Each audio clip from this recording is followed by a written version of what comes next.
মহারাজের চরণে আমার দণ্ডবত প্রণাম। তারপরে জানাই মাগো,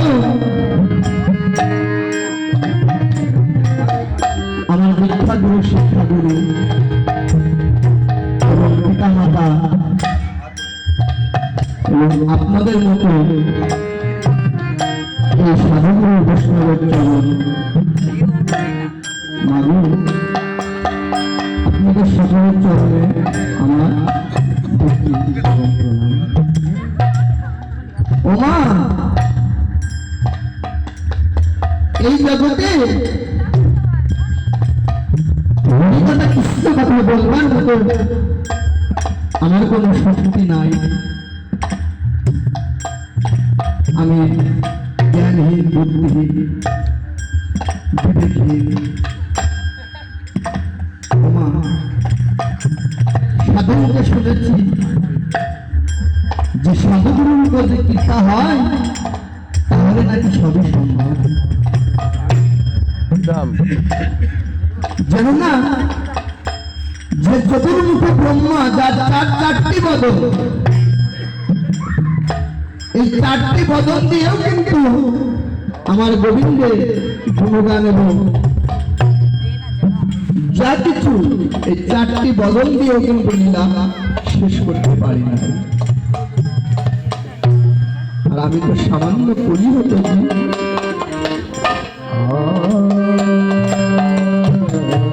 সামান্য কলি হতো, আমি কেমন করে পারবো?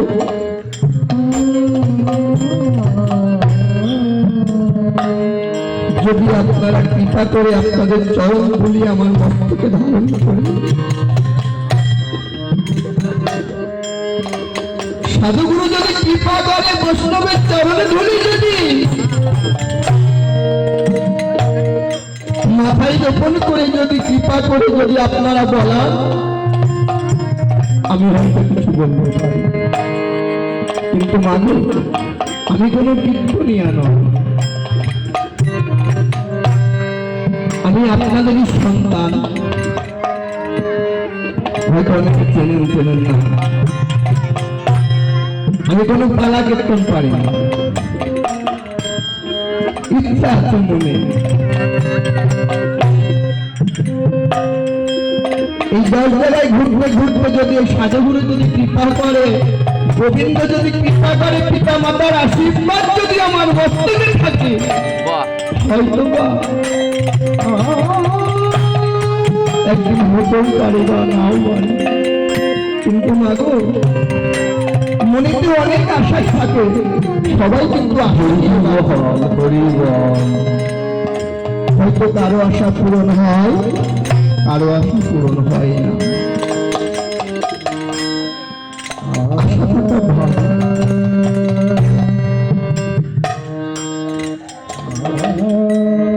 কিন্তু মা, এই আমাদের মতো বয়সের ছেলে মেয়েরা, এরা কিন্তু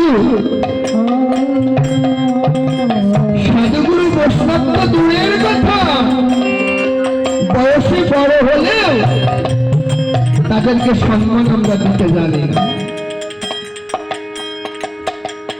একটা বৈষ্ণব যদি হেঁটে যায়, আর একজন টিটকারি মারে, ওই দেখ পরের দুয়ারে ঘুরে ঘুরে কিছু নিয়ে এসে ভালো মন্দ খাবে।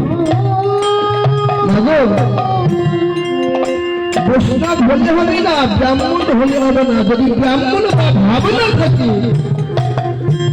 তাহলে ব্রাহ্মণ হবে, আর বৈষ্ণবের যদি বৈষ্ণবতা ভাবনা থাকে তাহলে বৈষ্ণব হতে পারে না। মানে বৈষ্ণবের হৃদয়টা হলো কোমল, নরম। এক বৈষ্ণব প্রতিদিন গঙ্গা স্নানে যায় সকালে,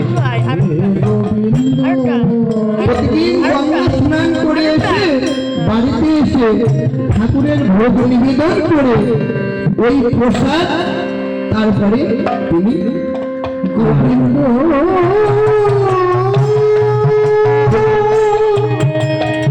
এমনি ভাবে বৈষ্ণব স্নান করতে গিয়েছে নদীতে, গঙ্গায়। নদীর রাস্তার ধারে একটা 5 তলা বিল্ডিং আছে। একটা ছোট্ট বাচ্চা 4-5 বছর বয়স হবে।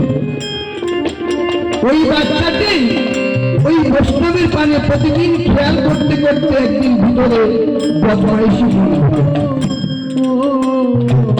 ওই বৈষ্ণব যখন চান করে আসতেছে তখন ওই বাচ্চাটি ওই 5 তলার উপরে জানলা দিয়ে ওই বৈষ্ণবের গায়ে পিত্তাপ করে দিয়েছে।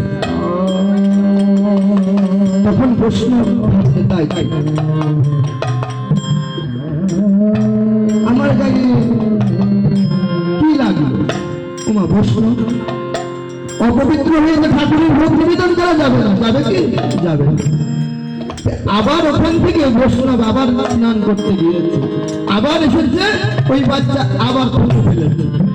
এমনই ভাবে বৈষ্ণব 5 বার স্নান করতে করতে এমন ভাব সময় ওই বাচ্চার পিতা এসে ঘরের ভিতরে ঢুকে দেখছে ও বারবার থুতু ফেলছে। তখন ওর বাবা পেছন থেকে তাকিয়ে দেখছেন বৈষ্ণবের গায়ে আমার ছেলে। বাবা তখন ছেলেটার কান ধরে নিয়ে এসে তলায় লাভিয়ে নিয়ে এসে বৈষ্ণবের সামনে এসে বেকায়দা ধরে মারছে, এমন ভাবে মারছে হাউমাউকে চাপিয়ে। তখন ওই বৈষ্ণব কি করেছে জানেন? ওই বৈষ্ণব দৌড়ে এসে ওই ছেলের পিতার বাবার চরণ ধরিয়ে ধরে বলছে ওকে আর মেরো না, ওর গায়ে যদি তুমি মারো ওই ব্যথাটা আমারও লাগে না, আপনি ছেড়ে দেন। এত বড় কিছু কথা আপনার গায়ে বারবার থুতু ফেলছে, আমি দূর থেকে দেখেছি, ওকে এখনই আজ মেরেই ফেল। তখন বৈষ্ণব আঘাতে মিনতি করে বলছে বাবা রে ওকে আর মারিস না রে বাবা, আমার বড় সৌভাগ্য আমি প্রতিদিন ওই গঙ্গায় একবার করে স্নান করি, আর তোর ওই বাচ্চার জন্য আমি 5 বার স্নান করতে পেরে এই 5 বার স্নান করে আমি আমার জীবনকে ধ্বংস করে বিদায় করব।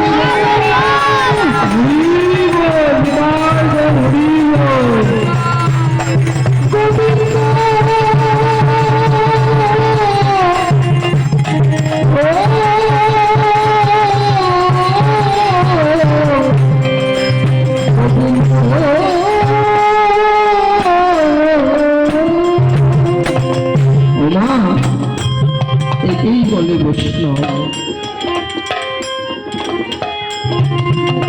ঘাসের উপরে দিয়ে যদি বৈষ্ণব হেঁটে যায় ঘাস ভুলতে হয় না যে আমার উপর দিয়ে হেঁটে যায়।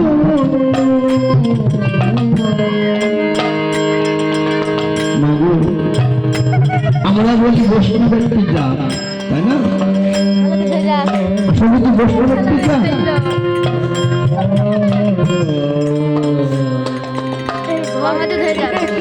একজনের টাইটেল বৈষ্ণবকে আমরা কি বলি?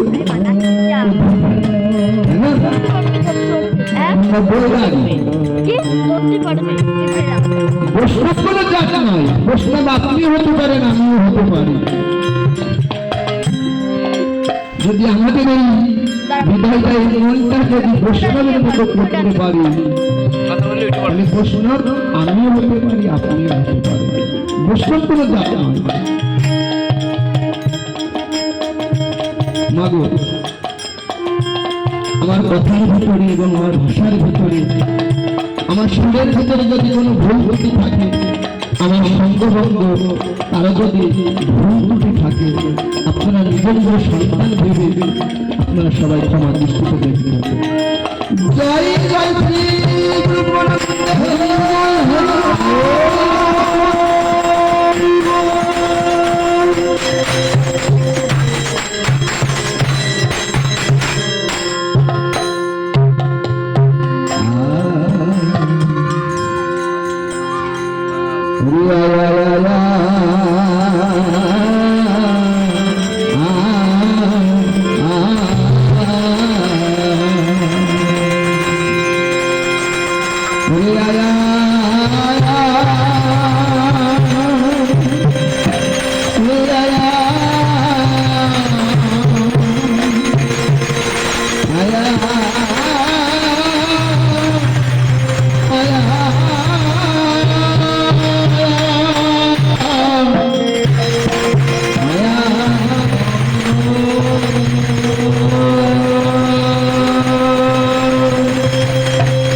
এসো দয়া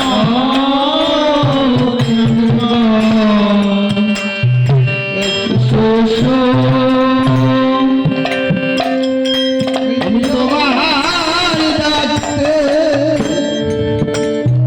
জানি না প্রভু দয়া করে দেবা এসো এসো আমি তোমায় ডাকতে জানি না প্রভু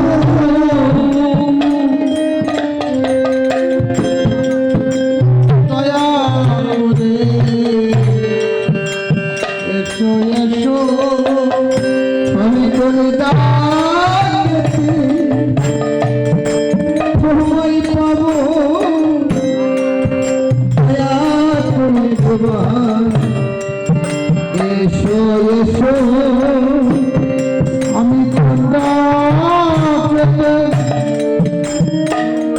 তোমায় পাবো দয়া করে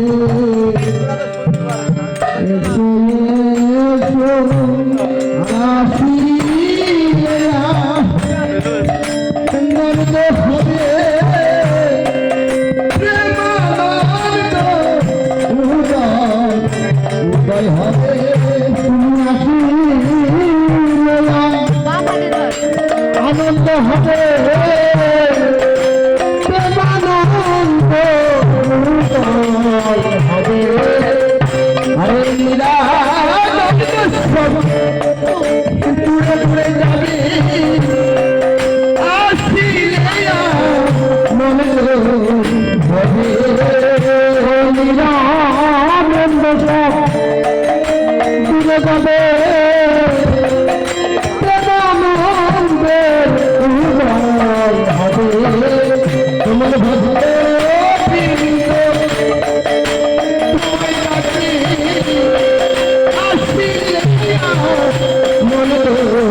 নন্দ হবে তোমার ভক্ত বৃন্দ সব প্রভু তোমায় ডাকে আসিয়া আনন্দ হবে তোমার ভক্ত বৃন্দ সঙ্গে বলে দয়া করে এসো এসো ভক্ত বৃন্দ তোমায় ডাকে এসো প্রভু ভক্ত বৃন্দ তোমায় ডাকে দয়া করে এসো প্রভু ভক্ত বৃন্দ তোমায় ডাকে দয়া করে এসো এসো হরি কৌশলী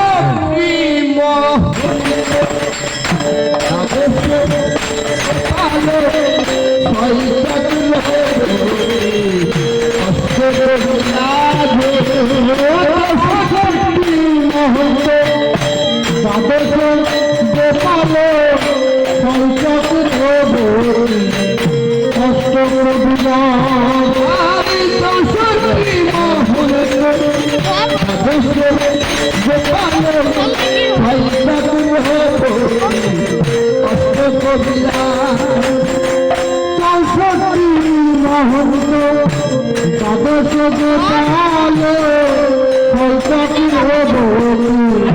অষ্ট কবির তুমি পাশে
বন্ধু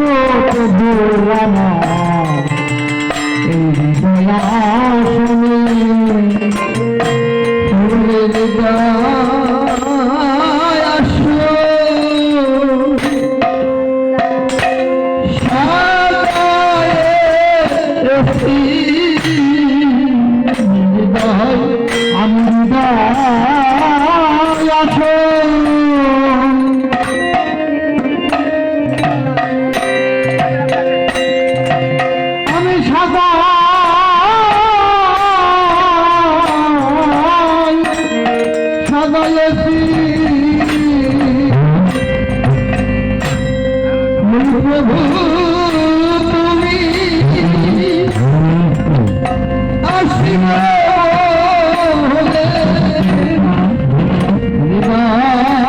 আসন আমি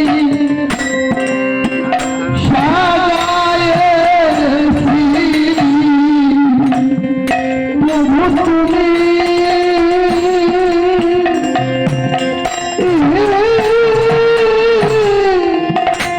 আসবে বলে আমি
আসুন আসুন বসুন প্রভু আসুন আসুন বসুন প্রভু আসুন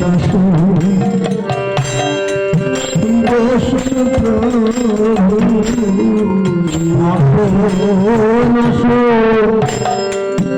বসুন প্রভু তুমি আমার হৃদয় নিত্য করো আসুন আসুন বসুন প্রভু মন্দিরে নিত্য করো আসুন আসুন বসুন প্রভু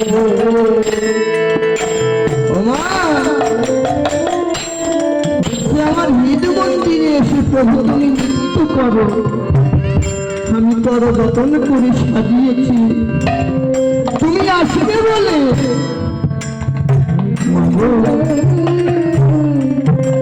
যদি ভক্তের মতো ভক্ত হতে পারে তবে তো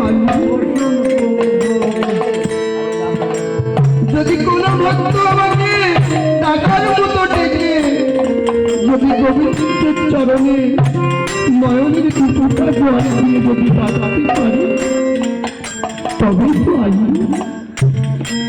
আমি কোটিপতি আমার অনেক অর্থ আছে আমার দাদা আছে আমার সোনা আছে গাড়ি আছে সব আছে আমি বাজারে যত ভালো ভালো মিষ্টান্ন এবং ফল ফুলাদি নিয়ে এসে গোবিন্দের সামনে থেকে দিয়ে যদি বলি হে প্রভু আমি তোমার জন্য কত কি এনেছি দেখো তুমি এসো একবার খেয়ে যাও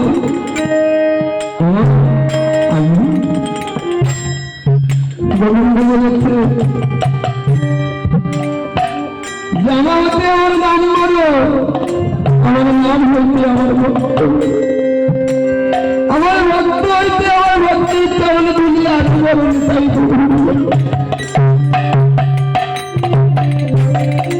ভগবান বলেনি আমার জন্য পাথরের মন্দির তৈরি করে দেয় ভগবান বলেনি আমার জন্য বাজার থেকে ভালো ভালো ফল ফুলারি কিনে নিয়ে এসে যাও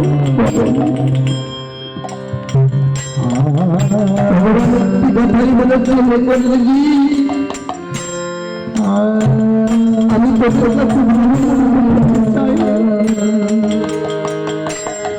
তোরা যদি আমার চরণে জল দিয়ে যদি ডাকার মতো পারি আমি যত দূরেই থাকি না কেন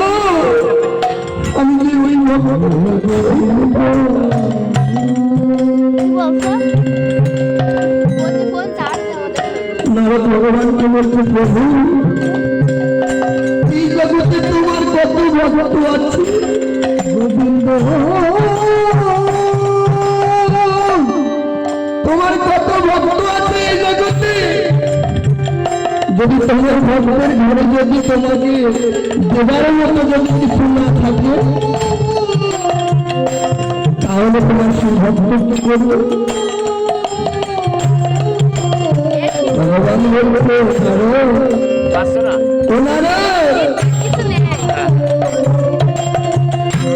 ভক্তির ঘরে যদি কিছু না থাকে দেবার মতো, একটা বাক্য শোনায় যদি আমাকে ডাকি, তাতে আমি সন্তোষ। তোমার এই ভক্তির ঘরে যদি একটা বাক্য শোনা থাকে, তাহলে কি করবে? ভগবান নিজে নিজে এসে বলছেন, না আমার ভক্তের ঘরে যদি একটা বাক্য না থাকে, তাহলে একটি তুলসী পত্র দিয়ে যদি একটু গঙ্গা জল তুলসী পত্র দিয়ে যদি আমাকে ডাকে, আমি তাতেই সন্তোষ। তোমার ভক্তের গিয়ে যদি বৃন্দাবন না থাকে, তাহলে কি করবে?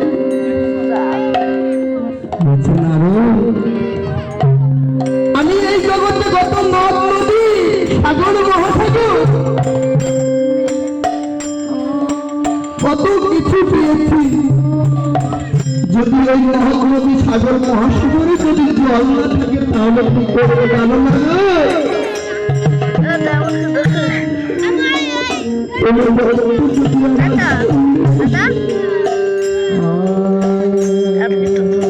আমার সামনে বসে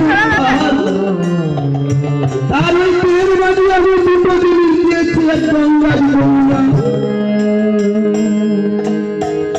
ওই গঙ্গা যমুনার থেকে যদি এক ফোঁটা করে জল যদি আমার চরণে দেয়, আমি তো ওই গঙ্গার বাগান সইতে পারি না।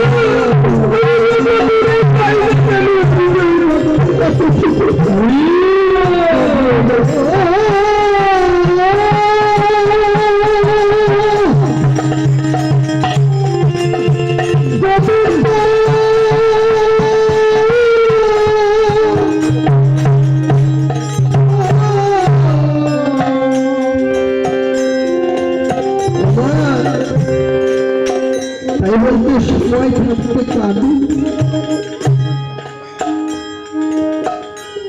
এখনো সময় আছে, কাঁদো, ভগবানের সেবাই লাগবে। সংসার সংসার করে আমার করে আমরা পড়ে ভগবান বলছে, হে ভক্ত,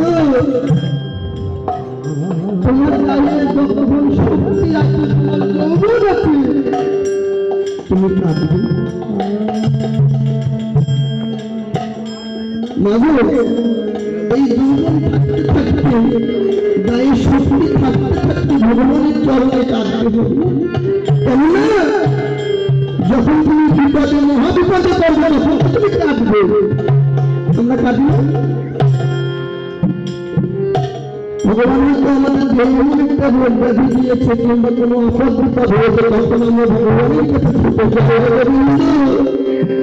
আমি যদি তোমার চরণে যদি অন্যায় অপরাধ করে থাকি, তুমি আমার সন্তানকে সাধন দিয়ে আমাকে আমাকে কাঁদাতে পারবে, তুমি কেন আমার সন্তানকে দিতে?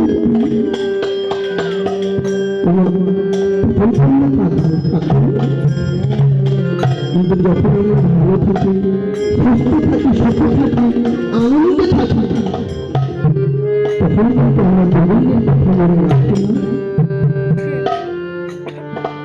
স্বাধীন কারণে দোকান নিয়ে এবং আমার বাবারা বাইরে দোকানদারি করুক, যাই করবে না কেন, যার যার কর্মের শেষে যায়।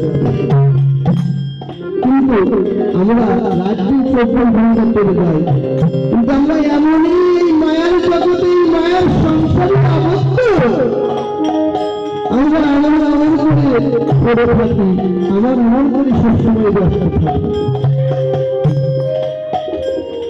কিন্তু এই টাকা পয়সা ধন দৌলত কে দিচ্ছে? আজ আপনাদেরকে এখানে এনেছেন কে? ভগবান এনেছেন, তাই এসেছেন। না নিয়ে এসেছেন, পারতেন আসতে? পারতেন না। সেজন্য মাঝে মাঝে দুটো জায়গায় যাবেন, মাঝে সাথে গিয়ে দেখবেন।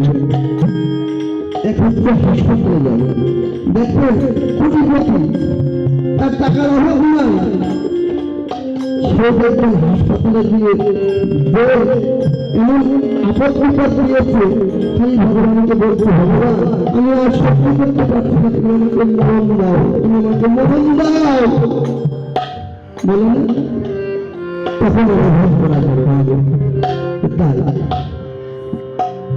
ভগবান যদি এই কপালের মাঝে লেখা থাকে, লিখে দিয়ে থাকে, এই লেখন কেউ থামাতে পারবে না।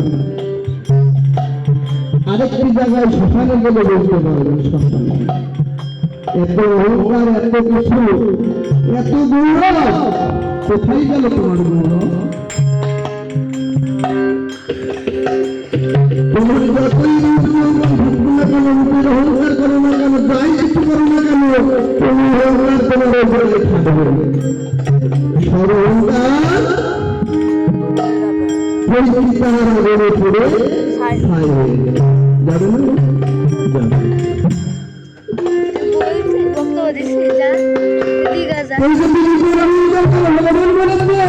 বলছেন যে কেউ যদি রূপের অহংকার করো, তোমার রূপের অহংকার আজ আর থাকার নেই। আজকে তোমার রূপ দেখে বলছি, তুমি অহংকার করছো, কাল তোমার মা বলছে। আর যদি রূপের বেশি অহংকার করো, তোমাকে অনুজন্মে এমন জায়গায় তোমাকে সৃষ্টি করবো, কেউ তোমাকে কাটিয়ে বুঝবে না। তোমাকে এই পায়খানার কুয়োর ভিতরে ফুকান করে বসলে কেউ তোমার দিকে এক ধরে পাঠিয়ে দেবে। এসে ধরে দেবা তিনটে, 3 পিস এসে ধরে দাও। সেজন্য বলছে লজ্জা ঘৃণা ভয় 3 ফাঁসিতে ধর্ম। লজ্জা ঘৃণা ছাড়তে হবে, ভয় ছাড়তে হবে। পিতা সাথে কীর্তন করেন না, মা সাথে কীর্তন করেন না, আমি সন্তানের মতো। এখন কিন্তু আমি এখন যেখানে দাঁড়িয়ে আছি, আপনার সন্তান হলে আমার মা বয়সের ঠাকুর মা, যে যে বয়সে হোক না কেন, অনেক হয়তো আমার চরণে দেখুন। কিন্তু এখন কি আপনি ভাবছেন যে আমার বয়সে? আমরা ভাবি, আমরা ভাবি না। কেননা এখানে আজ আমরা এসেছি ভগবানের সেবায় কাজে লাগা, তাই না? সেবা করতে, কীর্তন শোনা, এটা কিন্তু একটা সেবা। ভগবানের প্রসাদ নিবেদন করা, ওটা একটা সেবা। এখানে আমরা ছোট বড় জাতি ভেদাভেদ আমরা এখানে কোনো জানি না। মুখী হয়ে সুখী হয় যদি কৃষ্ণ ভজে, আর সুখী হয়ে মুখী হয় যদি কৃষ্ণ ভজে।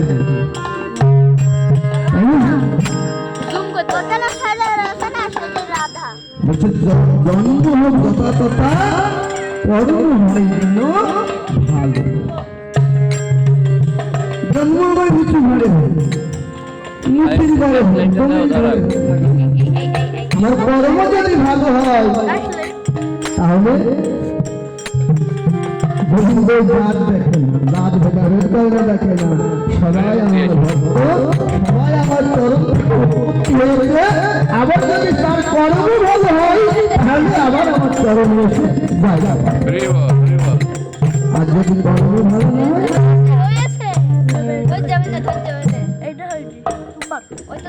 যখন এই দেহের ভিতরে প্রাণ পাখিটা উড়ে যাবে, তখন আমাদের কাঁধে করে কোথায় নিয়ে যাবে এই শ্মশানে? কে যাবে আমাদের সাথে? কে যাবে? একমাত্র যাবে হরিনাম, কৃষ্ণ নাম। এই নাম যাবে, আর একটা জিনিস যাবে, কি বলছে? নাম যাবে আর কর্ম।